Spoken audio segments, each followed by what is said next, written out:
बच्चों, आज हम बसंत किताब में से भगवान के डाबके नामक पाठ पढ़ेंगे। और इस पाठ में, इस कविता में कवि ने बादल और पक्षी को भगवान के डाके बताया है।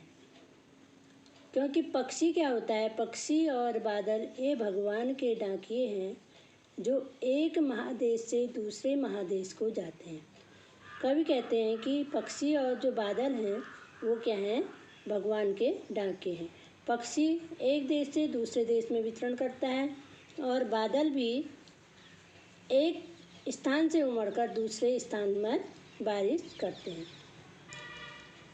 दूसरे महादेश को जाते हैं हम तो समझ नहीं पाते, मगर उनकी लाई चिट्ठियाँ पेड़ पौधे और पानी बाँसते हैं। कवि कहते हैं कि हम लोग जो मनुष्य हैं, मनुष्य तो उनकी बातों को समझ नहीं पाता। सिर्फ क्या करते हैं, हम देख लेते हैं। जो वो चिट्ठियाँ लाते हैं या जो बारिश होती है उसको देख लेते हैं, या पशु पक्षी उड़ते हैं उनको देखते हैं, लेकिन हम उनकी भावनाओं को, उनकी बातों को हम नहीं समझ पाते। पेड़ पौधे, पानी और पहाड़ बाँचते हैं। हम उनको देखते हैं, पेड़ों को देखते हैं, पौधों को देखते हैं, पानी को देखते हैं, पहाड़ को देखते हैं, लेकिन हम उनको हम समझ नहीं पाते।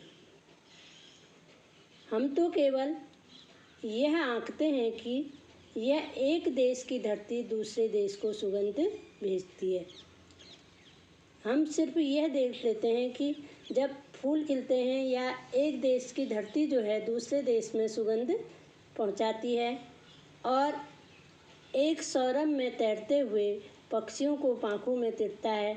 जो पक्षियाँ होती हैं, पक्षियाँ एक देश से दूसरे देशों में अपनी सुगंध को लाती हैं, वहाँ से अपने पाँखों में तिराते हुए, रखते हुए। जैसे कोई बीज भी है तो एक देश का बीज दूसरे देश में आकर उगता है, पक्षियों की पाँखों पर तिरता है, और एक देश का भाप दूसरे देश में पानी बनकर गिरता है। जो प्रकृति है, प्रकृति किसी के साथ भेदभाव नहीं करती। एक देश में बारिश हो रही है तो बादल जो है एक देश में बनेगा, दूसरे देश में बारिश ज़रूर होगी। जो पक्षी होगा तो एक देश में होगा तो दूसरे देश में उड़ता जाएगा। प्रकृति जो है किसी के साथ भेदभाव नहीं करता। तो बच्चों, आज आप इस कविता को अपनी कॉपी में लिखेंगे, और ये जो शब्दार्थ हैं, शब्दार्थ को भी अपनी कॉपी में लिखेंगे।